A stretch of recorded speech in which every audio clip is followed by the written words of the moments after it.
Hello guys, welcome to Code Bear our YouTube channel. So ఇవాళ మీకోసం నేను off campus job opportunities పట్టుకొచ్చినాం. So first అయితే Accenture, so second వచ్చేసి బిటెక్స్. సో మీ దీనికి ఎవరెవరు ఎలిజిబుల్ అవుతారు, సో మొత్తం ఈ వీడియోలో తెలుసుకుందాం. సో ఫస్ట్ అయితే అసెంచర్. సో ఇది వచ్చేసి ASE role, associate software engineering. So దీనికి ఎలిజిబిలిటీ వచ్చేసరికి మీరు ఇక చూసుకోవచ్చు. ఇక్కడ ఎలిజిబిలిటీ చూసుకోండి. మీరు టిల్ 2024, సో మీరు బిలో మీరు 2024 ముందు గ్రాడ్యుయేట్ అయితే అప్లై చేసుకోండి. సో మీరు ఇక్కడ ఎక్స్పీరియన్స్ ఏం అవసరం లేదు. సో అప్లై చేసుకోండి.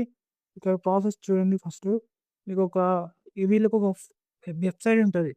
సో అందులోనే మొత్తం మీకు ఆన్‌లైన్ అసైన్‌మెంట్ జరుగుతది. సో మీ అల్లా అందులో మీరు కాపీ కొట్టి మీకుండదు. సో చూడండి, మొత్తం టెక్నికల్ అసైన్‌మెంట్ ఉంటది. కోడింగ్ అసైన్‌మెంట్ ఉంటది.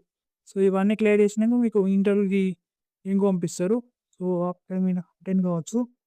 సో సెకండ్ వచ్చేసి విటెక్స్. వీళ్ళు కూడా సేసెస్ సాఫ్ట్‌వేర్ ఇంజినియరింగ్ రోల్‌కి ట్రైనింగ్ ఇస్తుండ్రు. సో ఇక్కడ ఎలిజిబిలిటీ వచ్చేసరికి మీరు గ్రాడ్యుయేట్ అయితే అప్లై చేసుకోవచ్చు. సో ఇక్కడ ఎక్స్‌పీరియన్స్ ఏం అవసరం లేదు. So thank you for watching code by YouTube channel.